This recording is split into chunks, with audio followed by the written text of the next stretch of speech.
પરમ ગુરુ.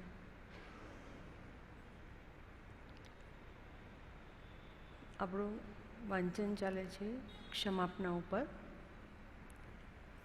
મેં તમારા અમૂલ્ય વચનોને લક્ષ્યમાં લીધા નહીં. ભગવાનના વચનો અમૂલ્ય ગણાવ્યા છે, એટલે કે જેનું કોઈ મૂલ્ય આંકી ન શકાય.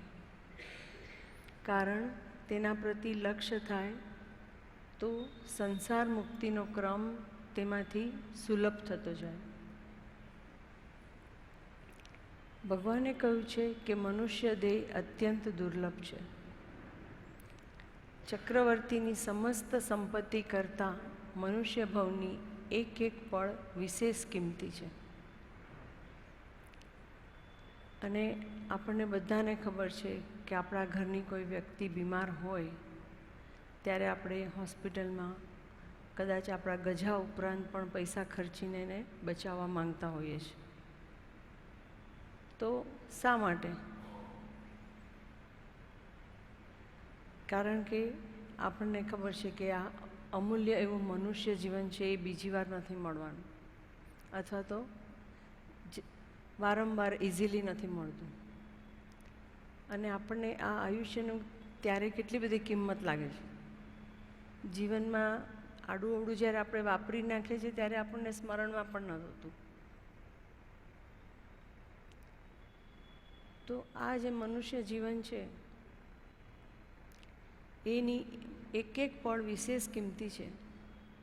જેમ એ સંસારમાં વપરાય તો સંસારનું આપણું પરિભ્રમણ વધારી મૂકે, પણ જો એ પરમાર્થે વપરાય તો આ સંસારને છેદી નાખે અને અમૂલ્ય એવા આત્મરત્નની પ્રાપ્તિ કરાવે, કે જે આત્મરત્ન આપણને આજ સુધી પ્રાપ્ત નથી થયું, ઓળખ્યું નથી, પામ્યા નથી. પણ જો પરમ કૃપાળુ પરમાત્માના વચનને લક્ષ્યમાં લઈને જો આપણે એને વાપરીએ તો અદ્ભુત એવું આત્મરત્ન આપણને અવશ્ય પ્રાપ્ત થાય. આ મનુષ્ય દેહની મહત્તા લાગે ત્યારે સમજમાં આવે કે એક એક સેકન્ડ કેવી નકામી જાય છે. પછી દરેક સેકન્ડે ઉપયોગપૂર્વક વર્તવામાં આવે. દુનિયાની અંદર અબજોની સંખ્યામાં મનુષ્ય હશે. અત્યારે તો આપણે દુનિયાની આપણા ભારત દેશમાં જ અબજ માણસો છે.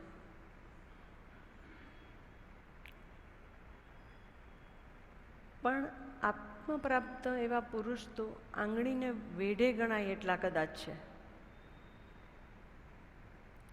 એમનો બોધ મળવો એ પણ અઘરામાં અઘરો છે. કદાચ બોધ મળી જાય તો આ આત્મજ્ઞાની પુરુષ છે એવો જીવને લક્ષ્ય જ નથી. આ જે બોધ મળવો છે એ કદાચ આપણા થોડા પુણ્ય વધ્યા છે કે અત્યારે ટીવીની અંદર આપણે ઘરે બેઠા, જે પહેલાં આપણે ઉપાશ્રયમાં જવું પડતું, વગર પંખાએ બેસવું પડતું, ગીરદીમાં ગચડામાં આપણે બેસવું પડતું, અને કદાચ માઇક યુઝ નહોતા કરતા તો આપણને સંભળાતું પણ નહીં. એની બદલે આજે આપણે ઘરે બેઠા જરાક એક સ્વિચ ઓન કરીએ કે આપણે સાંભળી શકીએ છીએ. આપણને જેમની શ્રદ્ધા હોય એ વક્તાનું આપણે વ્યાખ્યાન સાંભળી શકીએ છીએ. અને છતાંય આપણામાંથી એનો ઉપયોગ કરનારા કેટલા? તો પણ આપણે પેલો જવા આવવાનો સમય નથી લાગતો, મહારાજ સાહેબની રાહ જોવાનો સમય નથી લાગતો, ઘણા સમયની બચત થઈ જાય છે, તો પણ ઘરે બેઠા પણ આપણાથી એક સ્વિચ ઓન નથી થતી. જો ક્રમથી, નિયમથી આપણે સાંભળીએ તો અવશ્ય આપણને એમાંથી લાભનું કારણ થાય. કદાચ બોધ મળી જાય તો આ આત્મજ્ઞાની પુરુષ છે એવો જીવને લક્ષ્ય જ ના આવે. અને જો લક્ષ્ય ના આવી શકે તો એવા જ્ઞાની પુરુષની પાસેથી મારે શું પ્રાપ્ત કરવાનું છે અથવા તો શું પ્રાપ્ત થઈ શકે એ આપણને ખબર નથી. અને આપણને એવી ખબર ન હોય કે આપણે શું પ્રાપ્ત કરવાનું છે. પણ જો સાચા જ્ઞાની આપણા પૂર્વના કોઈ શુભ ઋણાનુબંધે આપણને મળી જાય તો જ્ઞાની તો ક્ષણવારનો પણ સજ્જનનો સમાગમ ભવ તરવાને નૌકા સમાન છે, એમ એક ક્ષણમાં પણ આપણને એક એવી વસ્તુ પકડાવી દે કે જે આપણને વખત જતાં સમજાય કે આપણને કોણ મળ્યું હતું અને એ આપણા જીવનમાં શું કામ કરી ગયું. અને ત્યારે પોપટલાલ મોકમચંદનો એક પ્રસંગ છે કે જેમાં કૃપાળુદેવે એમને કહેલું કે અમારા ગયા પછી તમે 6 મહિના સુધી રડશો. અને એમણે પોતાની નોંધમાં લખ્યું છે કે ખરેખર એવું બન્યું કે 6 મહિના સુધી મારી આંખના પાણી સુકાયા નહોતા. તો આવી જ્ઞાની પુરુષની કરુણા હોય છે અને દયા હોય છે કે એ એક ક્ષણમાં પણ તમને આખું શાસ્ત્રના સાર આપીને સરી જાય છે.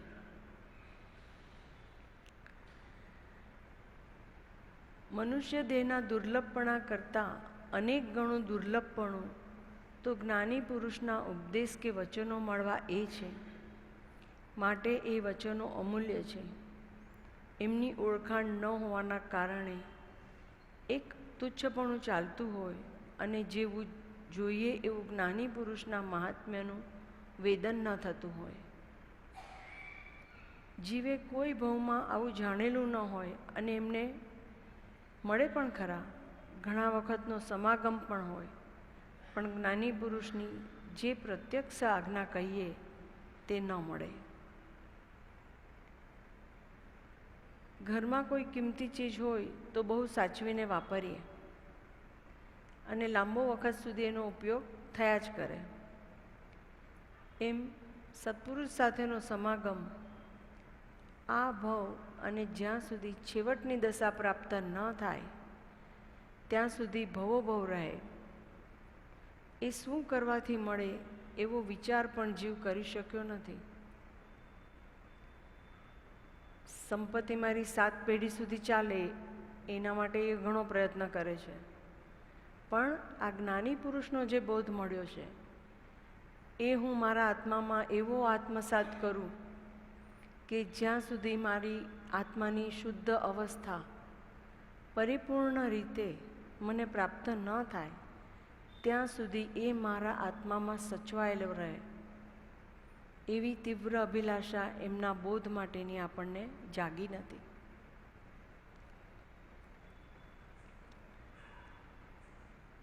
સત્પુરુષની ઓળખાણ પણ થઈ ગઈ, તે મોક્ષ માર્ગના જાણકાર છે એ પણ સમજણ પડી અને મોક્ષ આપણને એમની પાસેથી મળી શકે છે એમ બી ખબર પડે.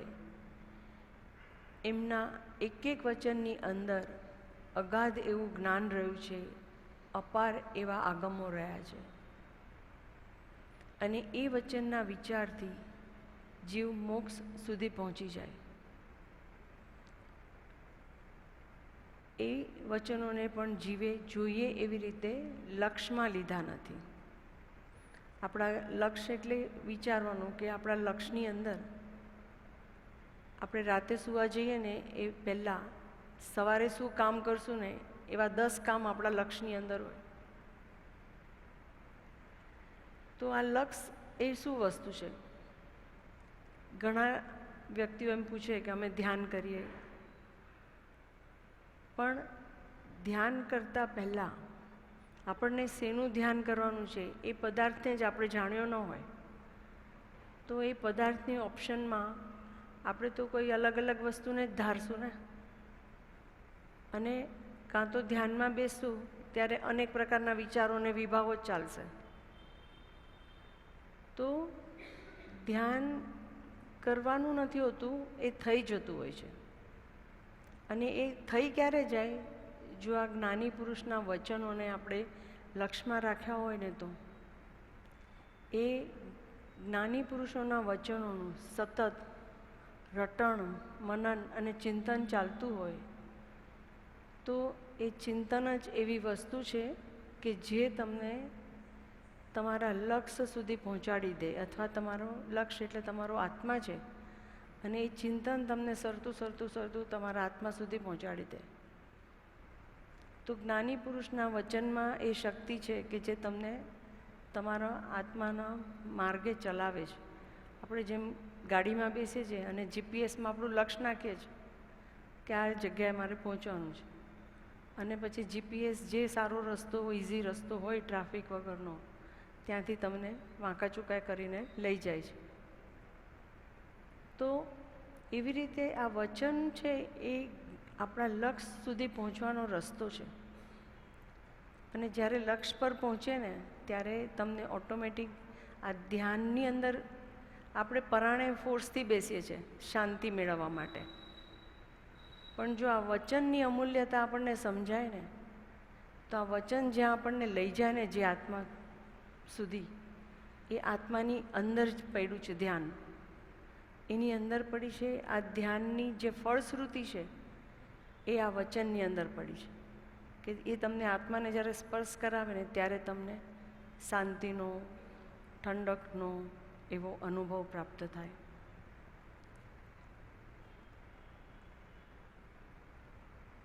આપણે ઘણા બધા ફોટા તમને કાશ્મીરના બતાવવામાં આવે, હિમાલયના, કોઈ પિક્ચર્સ પણ બતાવવામાં આવે, અને તો આપણે કોઈ દિવસ સંતોષ થઈ જાય છે કે મેં કાશ્મીર જોઈ લીધું? નથી થતું. તો આપણે ટ્રેનની, પ્લેનની ટિકિટ ખર્ચીને આપણે કાશ્મીર સુધી જઈએ છીએ, કારણ કે આપણે કાશ્મીરનું અદ્ભુત એવું વર્ણન સાંભળ્યું છે અને ફોટાસ જોયા છે, દુનિયાનું સ્વર્ગ એમ સાંભળ્યું છે આપણે. અને ખરેખર આપણે જ્યારે ત્યાં પહોંચીએ ત્યારે આપણને હિમાલયની શીતળતાનો અનુભવ થાય. ત્યારે આપણને જો સૂર્યોદય વખતે પહોંચીએ ત્યાં આગળ તો આપણને આખો જે પર્વત છે એ સોનેરી, સોનાનો મળેલો લાગે અને આપણને એક આહલાદકતાનો અનુભવ થાય. એવી રીતે જે વચનો છે ને એની અંદર અદ્ભુત એવું આપણને મોક્ષનું વર્ણન કરેલું છે. અને પણ તો બી આપણે સંસારના આપણા વિભાવોની અંદર, વિષય કષાયોની અંદર એવા લિપ્ત થયા છે કે આ વચનો આપણને જે મોક્ષનું વર્ણન કરીને બતાવી રહ્યા છે ને એ મોક્ષ પ્રત્યે આપણને મોહ નથી આવી રહ્યો. આપણને એમ થતું નથી કે આ મોક્ષ મારે જોઈએ છે. આ મોક્ષની ઈચ્છા આપણી જાગૃત નથી થતી, કારણ કે આ વચનો આપણે જેમ લક્ષ્યમાં લેવા જોઈએ એમ લીધા નથી. જો આ વચનોને લક્ષ્યમાં લેવામાં આવે તો ખરેખર આપણને આ મોક્ષ દૂર નથી. અંશે તો એની અનુભૂતિ મળે જ, અને જો અંશે અનુભૂતિ મળી ગઈ તો પછી કોઈ વિષય કસાય આપણને લલચાવી જ નહીં શકે.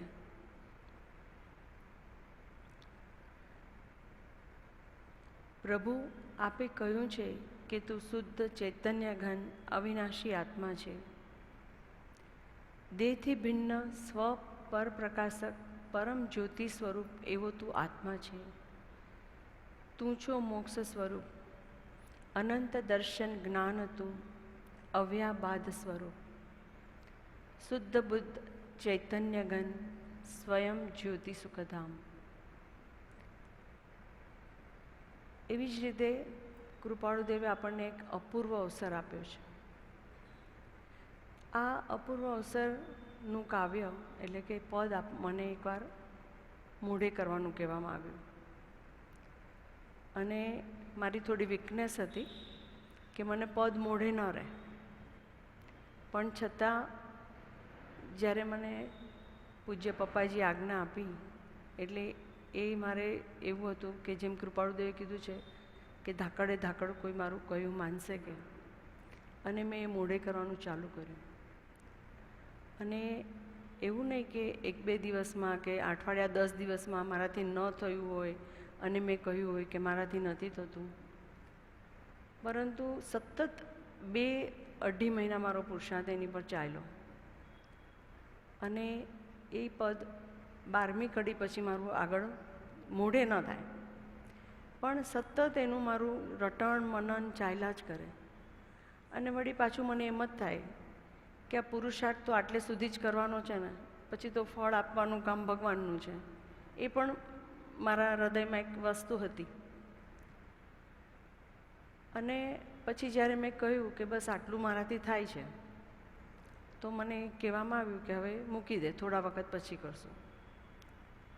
એટલે કે આપણે જ્યારે જે વાંચન કરીએ છીએ તો આપણે ઉતાવળ નથી કરવાની કે આજે ને આજે મને સમજાઈ જાય, કે આજે ને આજે મને અનુભવ થઈ જાય. આપણે જે વાંચન કરીએ છીએ, જે વચનો આપણે વાંચીએ છીએ, એના ચિંતન મનન પછી એને એક પચન કરવાનો એ ટાઈમ આપવાનો છે. અને એ આપણો આત્મા ખરેખર જે આપણે કહીએ છીએ ને કે અનંત શક્તિનો ધારક છે, તો એ વસ્તુ ધારણ કરીને એ અંદર ને અંદર એનું કાર્ય કરતો હોય છે. એમાં બી મુંબઈની અંદર તો બધા એટલા બિઝી હોય કે એ લોકોનો હંમેશા પપ્પાજીને પ્રશ્ન હોય કે અમારી પાસે સમય નથી અને અમે કેવી રીતે આરાધન કરીએ. અને પપ્પાજી ઘણા ઇઝી નાના નાના નુસ્ખા આપે. એમાંનો એક નુસ્ખો એવો કે રાત્રે સૂતી વખતે તમે તમારા આત્માને ઇન્સ્ટ્રક્શન આપીને સૂવો કે આટલું કાર્ય તારે કરવાનું છે, અને તમે આત્મભાવનાનું માટેનું કોઈ પણ એક જે વસ્તુ હોય, મીન્સ ક્ષમાપનાનો પાઠ વાંચીને સૂવો છો કે મંત્ર સ્મરણ કરીને સૂવો છો, અને આ આત્માને કહો કે હવે તારે કામ જાગવાનું છે, હું સૂઈ જાઉં છું. એમ દેહ સૂઈ જાય અને આત્મા પોતાનું જાગે અને કામ કરે. તો આવી રીતે થોડા સમય પછી પાછું એ જ પદનું રિપીટેશન આવ્યું કરવાનું. અને ત્યારે જે આ મોક્ષનો વર્ણનની જે વાત છે, ત્યારે એ મોક્ષના વર્ણનનું એટલું બધું મહાત્મ્ય મને લાગ્યું અપૂર્વ અવસરનું, કે 4 કર્મ ઘન ઘાતી તે વ્યવચ્છેદ જ્યાં ભવના બીજ તણુ આત્યંતિક નાસજો સર્વભાવ જ્ઞાતા દ્રષ્ટા સહ શુદ્ધતા કૃત કૃત્ય પ્રભુ વીર્ય અનંત પ્રકાશજો. તો કે આપણા જે 4 ઘનઘાતી કર્મો છે કે જે આત્માને નડતર રૂપ છે, એનું એમ કે જ્યાં ક્ષય થઈ જાય છે. સર્વભાવ જ્ઞાતા દ્રષ્ટા સહ શુદ્ધતા, તો કે જ્યાં જ્યાં આપણી દ્રષ્ટિ પડે છે ને ત્યાં એક ભાવ થઈ જાય છે. પણ પ્રભુ એવા છે કે એને ક્યાંય ભાવ જ નથી થતા. ગમે ત્યાં દ્રષ્ટિ એમને જતી બી નથી અને કોઈ ભાવ માત્ર ઉત્પન્ન નથી થતો. અને સર્વભાવ જ્ઞાતા દ્રષ્ટા સહશુદ્ધતા ભવના બીજ તણો આત્યંતિક નાશજો, કે ફરીથી જ્યારે ભાવ જ નથી થતો તો ભવનું કોઈ બીજ જ તમે એમાં રોપતા નથી તમારા આત્મામાં. અને કૃત્ય પ્રભુ વીર્ય અનંત પ્રકાશજો, તો કે ત્યારે આપણી સર્વશક્તિ ઉત્પન્ન થાય છે. તો આ જે વસ્તુ છે કે તમને કોઈ ભાવ જ ઉત્પન્ન ન થવો, તો આવો જે પુરુષાર્થ છે એ આપણે અત્યારે આરાધનાના સ્ટેજમાં છીએ અને એ કરવા જેવો છે. અને આપણે જોઈએ ને કે નાના બાળકો હોય ને ફૂટપાથ પર ચાલતા હોય ને જ્યારે, તો એક નાની પારી હોય, એની પારી ઉપર આમ ચાલતા હોય, પછી પગ નીચે વયો જાય, ફટાક પાછો પગ ઉપર લઈને પછી પાછા ચાલે. એ ચાલતા ચાલતા બેલેન્સ જાય તો નીચે ઉતરી જાય, વળી પાછા ઉપર ચડી જાય. તો આપણે અત્યારે એ સ્ટેજમાં છે. આપણે ચાલતા હોઈએ અને આપણો પાવ ક્યાંક જતો રહે, વળી પાછો એને પાછો ખેંચીને ચાલવા માંડો, આત્મભાવમાં નાખો અને ચાલો. વળી પાછો ભાવ બીજી ચીજમાં જશે, વળી પાછો એને પાછો ખેંચી લો. તો એમ આપણે જે આપણા સર્વ ભાવ છે એમાં આપણે ખાલી જ્ઞાતાપણું રાખીએ, એને દ્રષ્ટાપણું રાખીએ, પણ એ સારું હતું, એ ખરાબ હતું, એ મને ગમે છે, એ મને નથી ગમતું, એ મને જોઈએ છે, એ મને નથી જોઈતું, એવી કોઈ વસ્તુને એડ કરવાનું જે છે ને એ ટાળવા માંડો. કારણ કે આપણે રસ્તે જતા હોય તો અનેક ચીજો જોઈએ જે આપણા કામની હોતી જ નથી, પણ બસ આપણને એક ટેવ પડી છે એ સારું હતું ખરાબ હતું એમ જોવાની. તો એ જે ટેવ છે આપણી એ નિવારવા જેવી છે. એટલે કે ભગવાનની જે દશા છે એ ભગવાનની દશાને જોતાં જોતાં આપણે એમાંથી શીખવાનું છે કે આપણે શું કરવાનું છે. તો કે આપણે આવું કરવાનું છે કે બસ મારી નજર જ્યાં પણ પડે પણ ત્યાં ઠરે નહીં, ઠરે ખાલી મારા આત્મભાવમાં, લક્ષ મારો ખાલી મારા આત્મભાવમાં, કે મારો સ્વભાવ છે જોવાનો અને જાણવાનો. આત્માના પદો, ભગવાનના સ્તવનો ઘણીવાર ગાયા હશે, કીર્તનો કરેલા હશે અને કહ્યું હશે કે સર્વજીવ છે સિદ્ધ સમ, જે સમજે તે થાય. પણ ક્યારેય એવી સમજણ ન લીધી કે હું પરમાત્મા થઈ શકું છું, મારામાં એ શક્તિ છે. ભગવાન પાસે જ્યારે આપણે જઈએ ત્યારે બસ આપણે આમ ઊભા રહીએ દિનહીન થઈને એકદમ. પણ ના, ભગવાનની સાથે પણ આપણે મિત્રતા કેળવીએ અને એમની સાથે દોસ્તી કરીએ અને મારે તમારા જેવું થવું છે બસ એવો ભાવ કરીએ. જૈન દર્શન સિવાયના જેટલા બીજા દર્શનો છે એ બધાની મોટે ભાગની માન્યતા તો એ છે કે ઈશ્વર એક જ છે. ઈશ્વરની સરખામણી આપણા જેવા તુચ્છ મનુષ્યથી કરાય જ નહીં. એમની સ્તુતિ, પૂજા, ભક્તિ કરાય, પણ સરખામણી કરીને હું ઈશ્વર જેવો થઈ જાઉં એવું અભિમાન ન કરાય. આવું આપણે નાનપણથી સાંભળતા આવ્યા છે અને તેની જબરજસ્ત અસર આપણી પર હોય, જેના કારણે એમ થાય કે ભગવાન મહાવીરની આરતી અને પૂજા કરાય પણ મહાવીર જેવા થવાય નહીં. એમ કરીને એવા વિભાવો કરી અને આપણે આપણી અને ભગવાન વચ્ચે એક ડિસ્ટન્સ કરીએ છીએ, એક પડદો ઊભો કરીએ છીએ. પણ ના, હવે આપણે આજથી સમજણ લીધી અને ભગવાને જ આપણને કહ્યું કે શુદ્ધ બુદ્ધ ચૈતન્ય ઘન સ્વયં જ્યોતિ સુખધામ. બીજું કહીએ કેટલું, કર વિચાર તો પામ. તો ભગવાનના એ વચનોને પકડી અને આપણે પુરુષાર્થ કરવાનો છે કે ભગવાન તમે કહ્યું છે એવું મારે શુદ્ધ બુદ્ધ ચૈતન્ય ઘન થવું જ છે, થવું જ છે.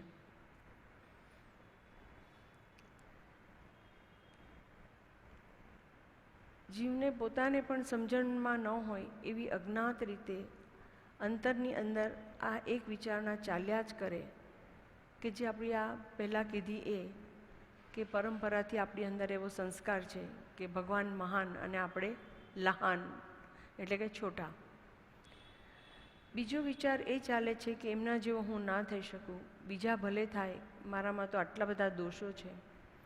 ચૈતન્યપણું મારામાં સ્વયં સાક્ષાત પ્રગટ છે એવી જે વાત છે એ સમજવાની જીવ ના પાડે છે.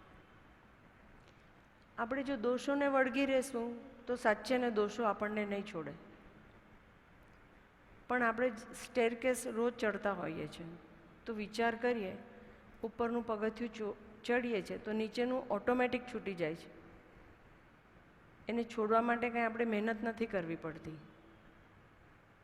પણ આપણે ઉપરનું પગથિયું ચડીએ જ નહીં તો પછી આપણે જ્યાં ઊભા છીએ ત્યાં દોષવાળા જ ઊભા રહીશું. પણ ગુણરૂપી પગથિયું જો આપણે ચડશું તો દોષનું જે પગથિયું છે એ ઓટોમેટિક છૂટી જશે. એટલે દોષોને વળગવાની જરૂર નથી. વળગવું હોય તો ગુણોને વળગો. ભગવાનના કલ્યાણકારી વચનો કે તું ચેતન છો, આત્મા છો, એ વચનને લક્ષમાં ન લેતા હું દેહ છું એ વિચાર મુખ્યપણે કર્યો છે. હું દેહ છું એટલે કોઈ કહેશે કે હું વાણિયો છું, કોઈ કહેશે કે હું ઠાકોર છું, કોઈ કહેશે કે હું બ્રાહ્મણ છું, પ્રોફેશનના હિસાબે કોઈ કહેશે કે હું સુથાર છું, વકીલ છું, ડૉક્ટર છું, અને સંબંધના હિસાબે કોઈ કહેશે કે હું માતા છું, કોઈ કહેશે હું પિતા છું, કોઈ કહેશે કે હું ભાઈ છું અને કોઈ કહેશે કે હું મિત્ર છું. આવી રીતે જ્યારે જ્યારે જે પદાર્થ દેખાણા, જે વ્યક્તિ દેખાણી, એ બધાની સાથે પોતાને કયો અને કેવો સંબંધ છે એ સંબંધે કરી પોતે પોતાને જાણતા રહ્યા. પણ બધાથી પર હું આત્મા છું એ જીવે લક્ષમાં લીધું નહીં. હું અને મારું બસ એ ગાયા જ કર્યું. ખરેખર પોતે જ્યારે બી કોઈકની સાથે વાર્તાલાપ કરતા હોઉં તો જરાક વાર્તાલાપ પૂરો થાય પછી 10 મિનિટ માટે પોતે શું વાર્તાલાપ કર્યો છે ને, બને તો આપણે રેકોર્ડિંગ કરતા હોઈએ છીએ, એ રેકોર્ડિંગ કરી લેવાનું અને પછી પોતે કરેલો વાર્તાલાપ પોતે જ સાંભળવાનો. તો એમાં હું પણ ને મારાપણું જ ગાયું હશે એ સ્પષ્ટ દેખાશે.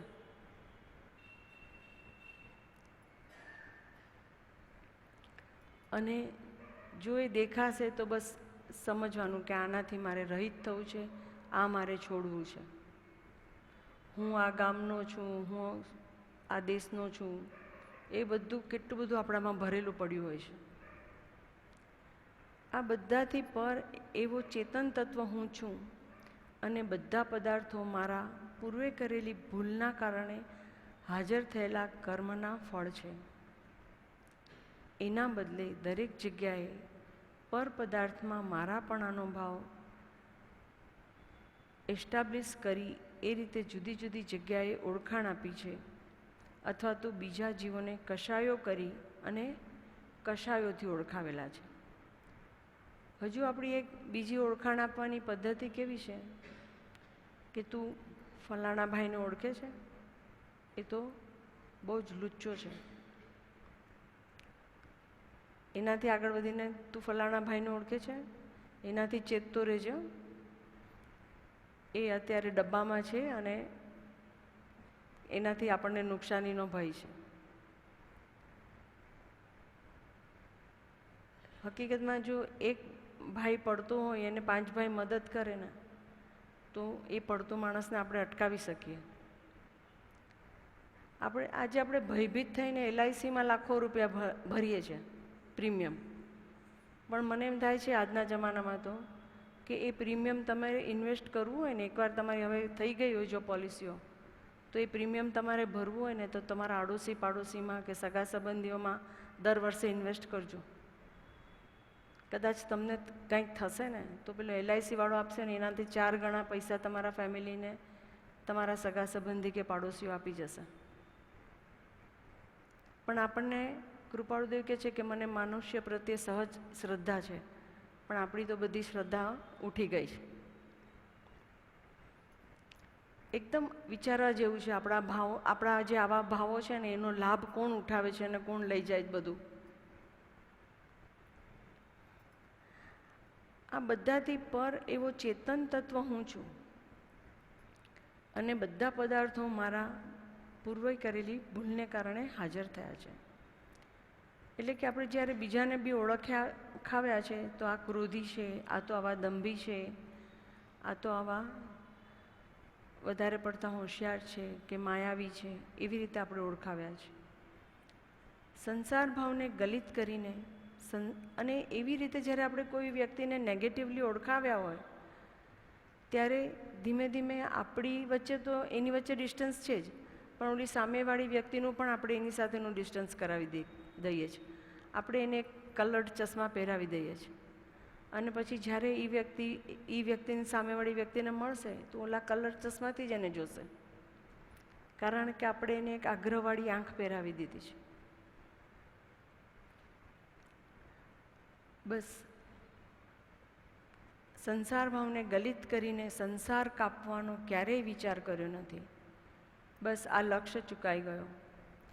વારંવાર જન્મે જન્મે અને મરણે મરણે જુદા જુદા પદાર્થને ગ્રહણ કર્યા અને છોડતી વખતે દ્રવ્યથી છોડ્યા. આત્માના ભાવે કરીને હવે આ પદાર્થ ક્યારે પણ ન જોઈએ એવા લક્ષ્ય કરીને ક્યારેય દેહ છોડ્યો નહીં.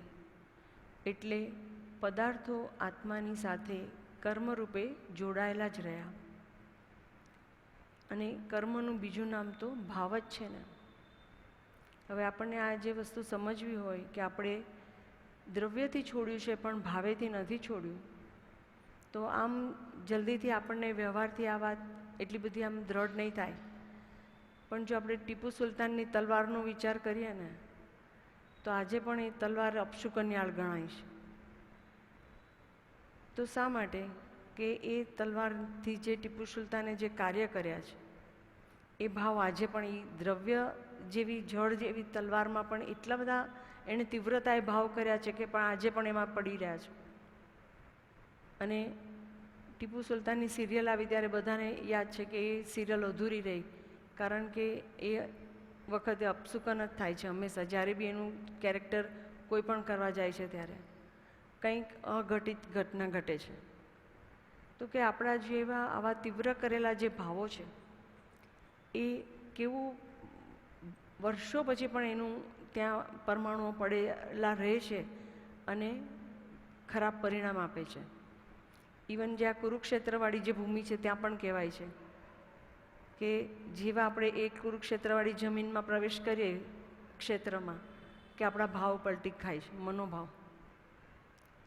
તો આવી રીતે આપણા જે ભાવ છે એનું ખરેખર ખૂબ જ કહીએ ને કે એનું એક આખું વિજ્ઞાન છે અને એના અંદર ખૂબ જ પાવર રહેલા છે ભાવની અંદર. તો ભાવની અંદર જે પાવર છે એનો આપણને હવે સદુપયોગ કરવાનો છે. આ ક્ષમાપના છે એ આખું ભાવની અંદર જે પાવર છે એનો યુઝ કરવાનું આ એક અદ્ભુત એવું શાસ્ત્ર કહો કે પાઠ છે કે જેનાથી આપણા ભવો ભવના કર્મો ક્ષય થઈ શકશે.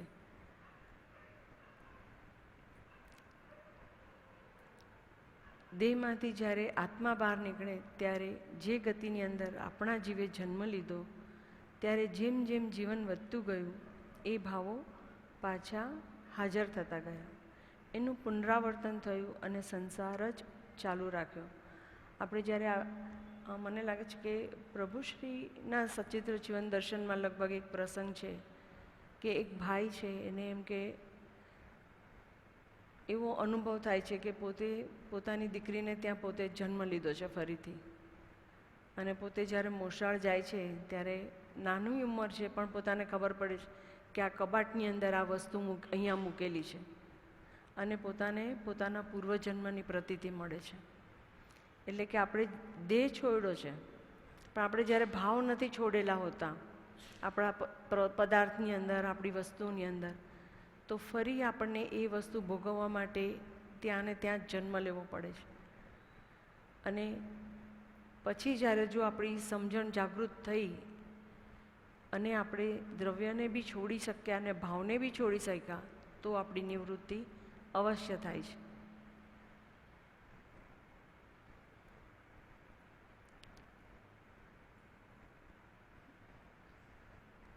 સત્પુરુષના વચનો લક્ષમાં લેવાથી કેટલાય જીવ સંસાર તરી ગયા અને મોક્ષે ગયા છે. જ્ઞાનીના એક એક વચનમાં અગાધ એવું જ્ઞાન, અનંત એવા આગમો પડેલા છે. એવા વચનો બીજા હજારો લોકો વાંચે છે, કંઈ થતું નથી ને. વચનની અંદર બળ 100% છે, પણ જ્યારે આત્માથી એનું ચિંતન મનન થાય ત્યારે આવરણ નીકળતા જાય અને ઊંડાણથી જીવને અર્થ સમજાય. કે ખાલી વચનો વાંચી નથી જવાના, પણ વચનો આપણને એવા ગમી જવા જોઈએ, એવા સ્પર્શી જવા જોઈએ કે આપણું ધ્યાન જ ત્યાંથી ન હટે. કદાચ જરાક આઉટ ઓફ ટ્રેક વાત જશે, પરંતુ જો કોઈએ પાકીઝા પિક્ચર જોયું હોય તો એમાં એનો એક ડાયલોગ તો ખૂબ જ ફેમસ છે કે પાँव જમીન પર મત રખિએગા मैले हो जाएंगे. એટલું જ વચન છે, પણ જે વ્યક્તિને એ વચન મળ્યું એને એટલું સ્પર્શી ગયું, કારણ કે એમાં નર્યો પ્રેમ નીતર્યો છે. એવી રીતે આપણા જ્ઞાનીના વચનનું મહાત્મ્ય આપણને લાગવું જોઈએ કે આ વચનો આપણને ભવસાગરમાંથી તારવાના છે. એની ઉપર આપણને એટલો પ્રેમ આવવો જોઈએ કે એ જે પિક્ચરની હિરોઈન છે એનું આમ લટકણ બનાવી લે છે, એનું શ્રુત જ્ઞાન થઈ જાય છે હકીકતમાં એ વચન, અને એ કન્ટિન્યુઅસ એના કાનમાં વાગ્યા કરે છે. એવી રીતે જ્ઞાનીના જે વચનો છે એની ધૂન જે છે એ આપણા કાનમાં કન્ટિન્યુઅસ બજ્યા કરવી જોઈએ. રે આત્મતારો આત્મતારો શીઘ્ર એને ઓળખો, આ વચનને હૃદયે લખો. સર્વ આત્મામાં સમદ્રષ્ટિ દો, આ વચનને હૃદયે લખો. હવે આ વચન આપણે કેટલી વાર ગાયું છે, સાંભળ્યું છે, પણ ઉપાસ્યું નહીં હોય. ખરેખર આપણા સર્વ આત્મામાં સમદ્રષ્ટિ દો તો આપણાથી નાના માણસોની સાથે આપણને સમદ્રષ્ટિ રહે છે કે ત્યાં તરત જ આપણું માલિકપણું હાજર થઈ જાય છે. આપણા કામવાળા હોય તો ત્યાં આપણું તરત માલિકીપણું હાજર થઈ જ જાય છે.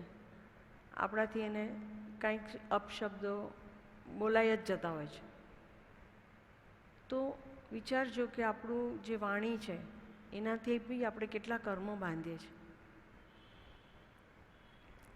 પણ જો કૃપાળુદેવનું આ વચન આપણને હૃદયસ્થ થાય તો અગાસાશ્રમનો એ નિયમ બહુ ગમે છે કે બધાને એ લોકો જય પ્રભુ કહે, એટલે કે એનામાં પણ એ આત્માનું દર્શન કરે. તો આપણા આવા નાના નાના નિયમ પણ આપણને કેટલીય કર્મની ગાંઠોથી બચાવે છે. ભગવાને કહ્યું કે તું આત્મા છો, તો મોઢેથી બોલ્યા હું આત્મા છું, પણ હું આત્મા છું એવું ક્યારેય સાબિત કરવા માટે કોઈ ભવની અંદર ક્યારે પણ પ્રયત્ન કર્યો નહીં. તે કારણે અનંતકાળથી અત્યાર સુધી જીવનું પરિભ્રમણ ચાલુ અને ચાલુ જ રહ્યું. હવે અહીંયા જે આપ્યું છે ને કે હું આત્મા છું એ સાબિત કરવા માટે આપણે કોઈ દિવસ પ્રયત્ન જ નથી કર્યો. તો ખરેખર તો પહેલાં આપણને જે કૃપાળુદેવે જે શંકાઓ આપી છે ને કે આત્મા નથી દ્રષ્ટિમાં આવતું, નથી જણાતું રૂપ, એને આપણે વારંવાર પાક્કી કરવાની. કારણ કે સાચે ને આપણા હૃદયમાં એ ભાવ તો સંતાયેલો હોય જ છે કે દેખાતો નથી તો કેવી રીતે હું માનું એને. કદાચ આપણી આ શંકાઓ પાક્કી હોય ને અને પછી સામેથી આન્સર આવ્યા જ કરતો હોય કે પણ કંઈક છે તો ખરું, કંઈક છે તો ખરું, અને એમ કરતાં કરતાં ભલે કદાચ આપણો ઘણો સમય વ્યતીત થઈ જાય, પણ આ જે કન્ટિન્યુઅસનો આપણો જે રટણ મનન ચિંતન આત્માને ઓળખવા માટેનું જો ચાલ્યા કરે ને, તો એક ભાઈશ્રીને એવું એક્ઝામ્પલ બન્યું કે જ્યારે એ ઘણા વીક થઈ ગયા હતા, તો આમ ઘણા જ સ્વાવલંબી ને સ્વતંત્ર ને એકદમ પાવરવાળા કોન્ફિડન્સવાળા વ્યક્તિત્વ હતું એમનું. પણ જ્યારે બીમાર પડ્યા તો એમણે ઉઠવું હતું સવારે, તો પગને કીધું કે પગ તું ઊંચો થા, પણ પગ થયો નહીં ઊંચો. પછી હાથને કીધું તું ઊંચો થા, તો હાથ બી ઊંચો ન થયો. અને એ દિવસે એમના હૃદયને એમ થયું કે આ શરીર મારું કયું માનતું નથી, આ શરીર મારું કયું માનતું નથી, તો આ શરીર જડ છે અને હું એનાથી જુદો આત્મા છું. અને ત્યારે એમને એમ થયું કે આ કૃપાળુદેવ, પરમ કૃપાળુદેવ એકદમ સાચા છે. પણ આપણું એવું ચિંતન ચાલેલું હોવું જોઈએ, તો આપણને એ સ્થિતિમાં પણ આપણને કૃપાળુદેવ યાદ આવે, જળ ચેતનનો વિવેક થાય, અને નહીતર તો આપણને રોવું જ આવે. હું કેવી રીતે સાજો થાઉં, મને આ દુખે છે, મને ઓલું દુખે છે, એમ જ થયા કરે. પણ આપણું આત્મા પણ જાગૃત ન થાય. પણ જો ચિંતન મનન આવું ચાલ્યું હશે ને, અને કદાચ અત્યારે આપણા એવા સંજોગો હોય અને આપણે ડીપમાં ન જઈ શક્યા અને ન સ્પર્શી શક્યા, તો પણ આપણને છેલ્લી ઘડીએ, છેલ્લા સમયે આપણને આપણી વસ્તુની પ્રાપ્તિ થઈ જાય.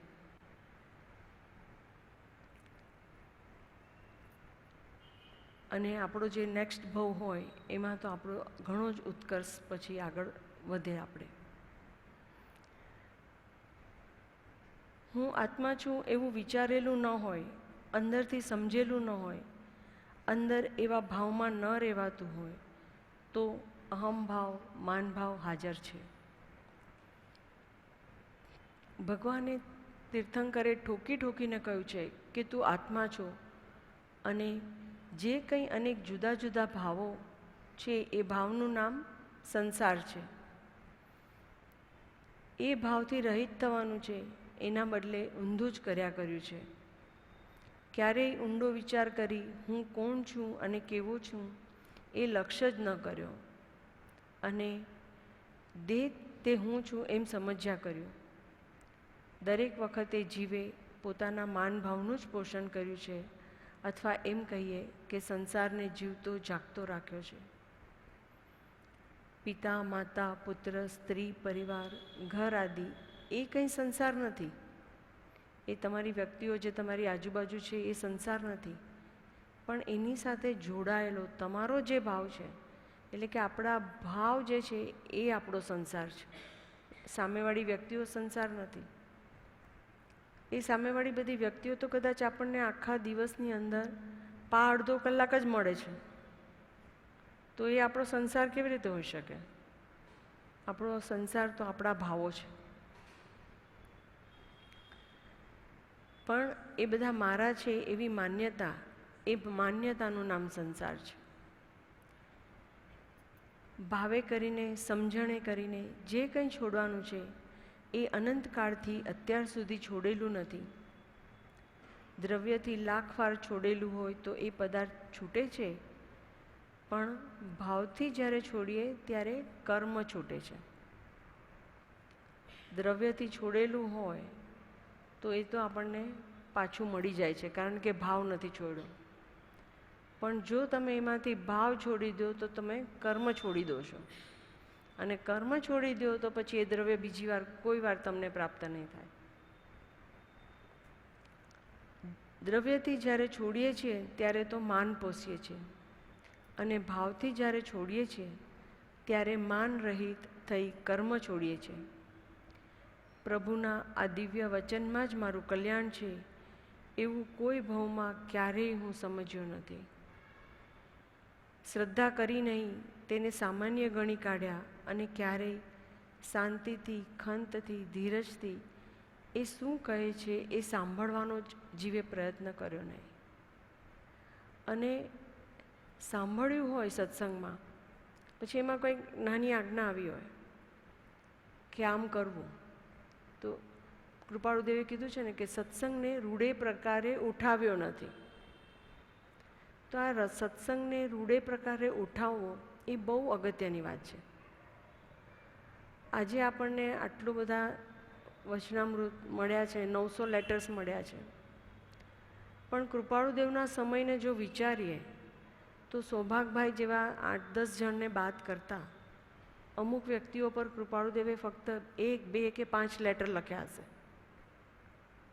અને એ જમાના પ્રમાણે નથી એ લોકોને રોજ એવો સત્સંગ મળ્યો. 6 મહિને, 12 મહિને એકવાર એ લોકો કદાચ અગાસ આવી શકતા હશે, કદાચ કૃપાળુદેવને મળી શકતા હશે, અને તો પણ એ લોકો આત્મતત્વને પ્રાપ્ત કરીને શક્યા. તો કેવી રીતે એ લોકો આત્મ પ્રાપ્ત કરી શક્યા? કે એ કાગળમાં આવેલી એક આજ્ઞાને, પ્રભુશ્રીનું આપણને બધાને ખબર છે કે કાગળ આવે ત્યારે પહેલાં તો એ કાગળને 3 પ્રદક્ષિણા કરે, એટલો અહોભાવ હોય ભગવાનના વચનો પ્રત્યે. અને પછી એ કાગળ જ્યારે હાથમાં લે અને પછી એ કાગળમાં જે કહેવામાં આવ્યું હોય એ કરે, અને ત્યારે તમને ફળ મળે.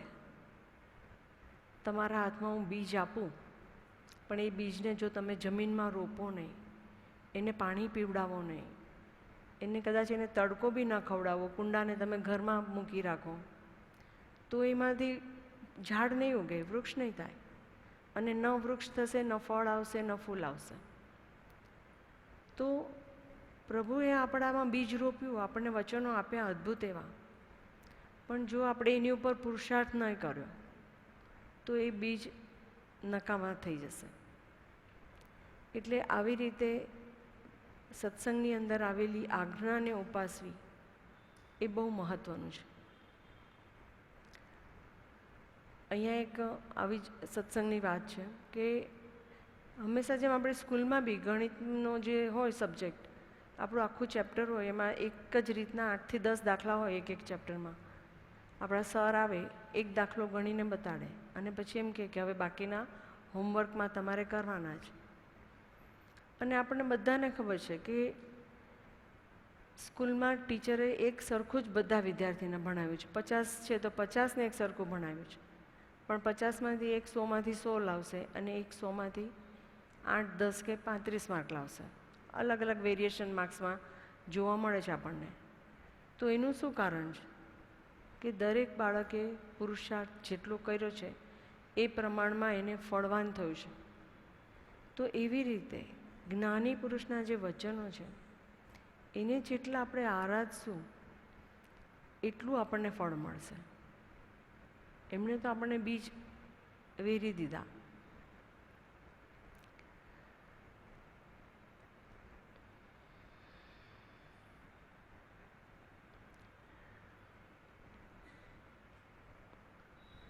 આજે અમારે એકવાર સત્સંગમાં એવું થયેલું, પપ્પાજીએ કીધું કે ભગવાનના 100 નામ લખીને લાવવા. તમે માનશો નહીં, અમારામાંથી એટલે કે આ જે વાત હતી એને એટલી કોઈ સિરિયસલી પકડી ન શક્યું. પણ એક નિર્મળ એટલે ભદ્રિક જીવ હતો, 75 યર્સના લેડી, અને એ 100 નામ લખીને લઈ આવ્યા ભગવાનના. પછી પાછી એમને બીજી વાર કીધું બીજા 100 નામ લખીને લઈ આવજો, અને ખરેખર એ બીજી વાર 100 નામ લખીને લઈ આવ્યા. એટલે વાત ઘણી નાની છે પણ એનું ફળ ઘણું મોટું હોય છે. અને પછી ત્રીજી આજ્ઞા એમને મળી કે વચનામૃતના પત્રો તમારે ધીમે ધીમે એના અર્થ કરવા. હવે જેમ કીધું કે બેન બહુ જ ભદ્રિક હતા, તો ખરેખર એ અર્થ ન કરી શક્યા, તો ભગવાનના પત્રો એ સીધા કોપી કરીને લખીને લઈ આવ્યા. અને સત્સંગ પછી અમારે ઘણીવાર એવું પપ્પાજી જે 8-10 જણ આવું લેસન કરીને આવ્યા હોય એમને મળતા, તો સૌથી પહેલો વારો અને ચાન્સ એ બેનને મળ્યો. અને પપ્પાજીએ એકદમ જ પાસે બેસાડીને એમને અર્થ કરતાં શીખવ્યું, અને અડધો કલાક એમને આપ્યો. આજે આપણે જ્ઞાનીની એક મિનિટ આપણને મળતી ન હોય, મુશ્કેલ હોય, લાઈનમાં ઊભા રહેવું પડતું હોય, ત્યારે પપ્પાજીએ એ બેનને એવી રીતે અડધો કલાક આપ્યો અને ખૂબ જ સુંદર રીતે એમને સમજાવ્યું. તો આવી રીતે જ્ઞાનીની જે આજ્ઞા છે એને આપણે આચરણમાં લાવવાની છે.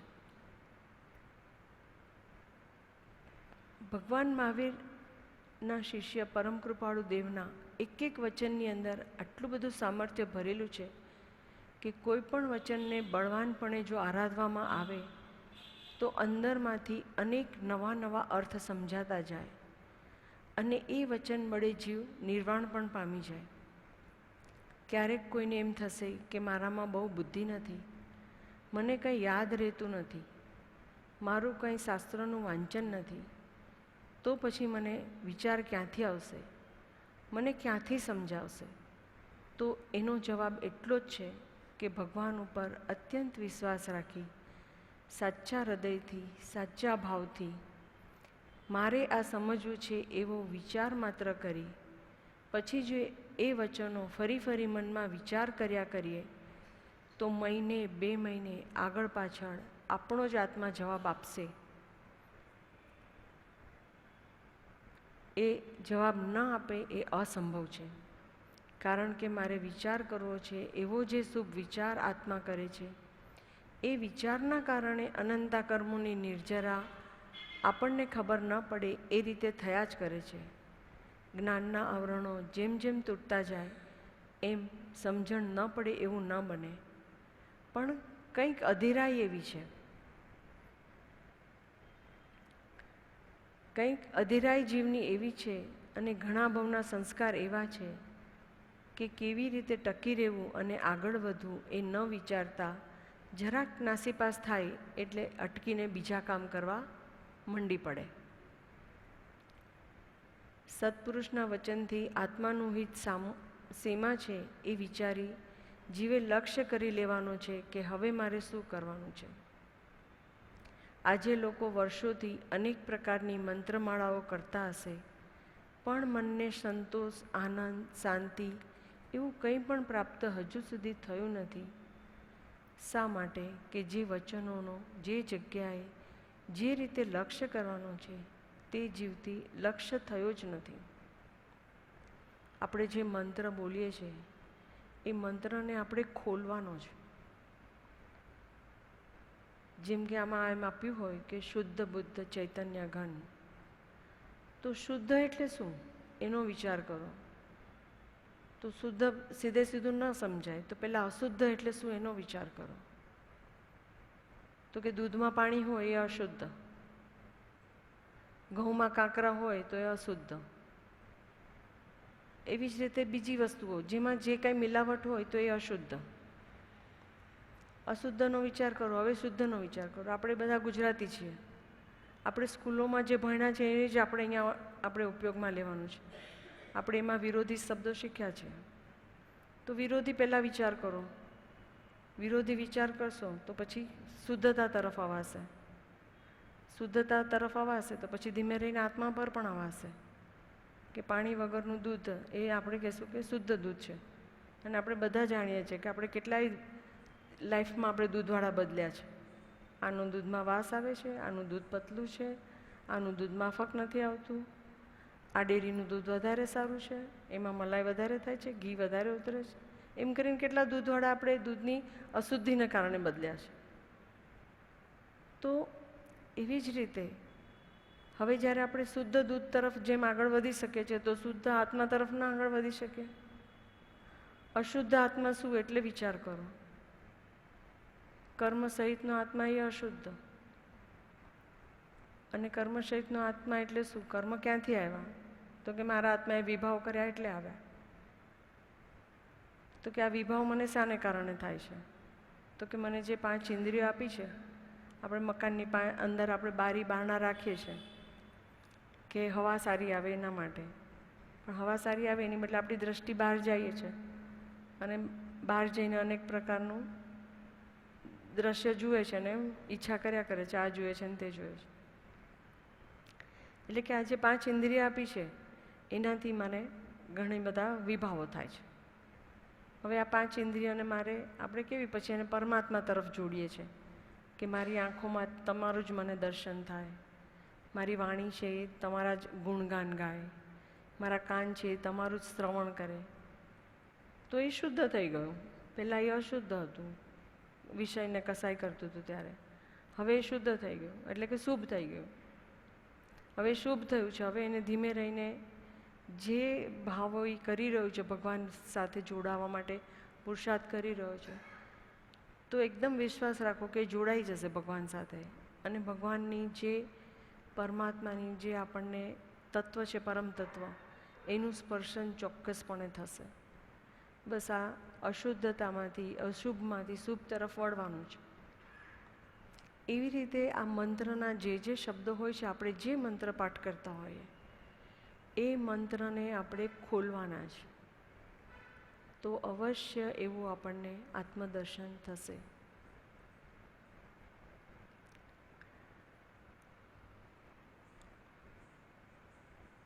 સત્પુરુષના વચનથી આત્માનું હિત સામા છે તે વિચારીને જીવે લક્ષ્ય કરી લેવાનું છે કે હવે મારે શું કરવું છે. આજે લોકો વર્ષોથી અનેક પ્રકારના મંત્રમાળાઓ કરતા હશે, પણ મનને સંતોષ, આનંદ, શાંતિ એવું કંઈ પણ પ્રાપ્ત હજી સુધી શા માટે થયું નથી? કે જે વચનોનો જે જગ્યાએ જે રીતે લક્ષ્ય કરવાનો છે તે જીવથી લક્ષ્ય થયો જ નથી. જ્યાં સુધી ભગવાનના વચન અને તેનો યથાર્થ આશય એ જેમ છે એમ જીવને સમજાણો નથી, ત્યાં સુધી એ પદાર્થ ઉપર જીવને યથાર્થ લક્ષ્ય પણ થઈ શકે નહીં. એકવાર લક્ષ્ય બંધાઈ જાય અને આ જ કરવા જેવું છે એવો જ્યારે નિશ્ચય થઈ જાય તો સ્વાભાવિકતાથી એ વસ્તુની અંદર રુચિ આવી જાય. એટલે કે એમાં ક્યારેય કંટાળો ન આવે. કે જ્ઞાની પુરુષના વચનો વાંચતા વાંચતા આપણને ક્યારેય કંટાળો ન આવે. એમાં આપણને શાંતિ અને આનંદનું વેદન થાય જ.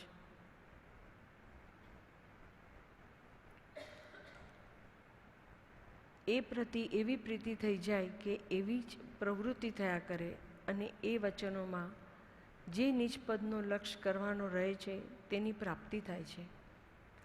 પોતે પોતાને ઓળખી લે છે, હું કોણ છું તે સાર્થક થાય છે. વચનામૃત વિતરાગના પરમ શાંત રસમૂળ ઔષધ જે ભવ રોગના કાયરને પ્રતિકૂળ. એટલે કે જે પુરુષાર્થ કરે છે એને તો એ એકદમ અનુકૂળ છે ભગવાનના વચનો. અને આપણામાંથી ઘણા લોકોએ એ અનુભવ કર્યો જ હશે કે ઘણીવાર ગમે તેવી આપણી આકુળતા વ્યાકુળતાવાળી પરિસ્થિતિ જો સર્જાઈ હોય અને વચનામૃત તમે ખાલી બંધ પડેલું વચનામૃત ખાલી આમ ખોલો અને એનું જે પણ પેજ સામે આવે અને એનું જો તમે વાંચન કરો તો તમને એમ જ થશે કે તમારી જે પરિસ્થિતિમાં અત્યારે તમે આકુળ વ્યાકુળ થઈ ગયા છો એમાં શાંત થવાનો ઉપાય આપ જે પત્ર સામે આવ્યો છે એમાં આપેલો છે કૃપાળુદેવે. એટલા કૃપાળુદેવના જે આમાં કહેવામાં આવ્યું છે ને કે પરમ શાંત રસમૂળ, તો એ આપણને એટલા શાંતિ અને શીતળતા દેનારા વચનો છે. ઔષધ જે ભવ રોગના, કે દવા છે એ ભવરોગની. આપણને ખબર જ નથી કે આ ભવરોગ આપણને વળગ્યો છે, કારણ કે આપણે જન્મ્યા છે ત્યારથી આપણને પૂર્વભવનું કોઈ જ્ઞાન જ નથી. એટલે આપણને જે ભવરોગ વળગ્યો છે એનું જ્ઞાન નથી, પણ આ ભવરોગ આપણે સમજી તો અવશ્ય શકીએ. કૃપાળુદેવે મોક્ષ માળાના જે 3જા પાઠની અંદર કર્મના ચમત્કારો આપ્યો છે ને, સાવ પાઠ નાનો છે, વાંચે તો જાણે નાના બાળકોને પણ સમજાઈ જાય. કૃપાળુદેવની કેટલી અદ્ભુત શૈલી છે કે જે વ્યક્તિ એને વાંચે એને એ પકડી રાખે. 90% લોકોને એમ ના ખબર થાય કે અમને સમજાતું નથી, એમ જ લાગે કે મને સમજાય છે, એમ જ લાગે. ભલે એની જે આજની દશા હશે તે પ્રમાણે એ સમજશે, પણ એ સમજાય એને. તો કે એના પરથી જે કર્મના ચમત્કારો પાઠ છે એના પરથી આપણને સમજાય કે આપણને ભવરોગ લાગુ પડ્યો છે. આજની આપણી જે પરિસ્થિતિ છે એ પૂર્વભવના આપણા કરેલા કર્મનો હિસાબ છે. અને આજે આપણે હવે એવા કર્મ બાંધીએ કે જેનાથી આજની આપણને ન ગમતી જે પરિસ્થિતિઓ છે એ બધી કેન્સલેશનમાં જાય. એ તો ચોક્કસ ભગવાનના વચનો આરાધતા કેન્સલેશનમાં જશે જ. એટલે કે પુણ્યની પ્રાપ્તિ તો થશે જ, પણ ભગવાનના વચનો એવા છે કે પુણ્યથી પણ ઉપર આપણને કંઈક આપવા માંગે છે. ચોક્કસ બધા વિચારજો. ઓમ શાંતિ શાંતિ શાંતિ.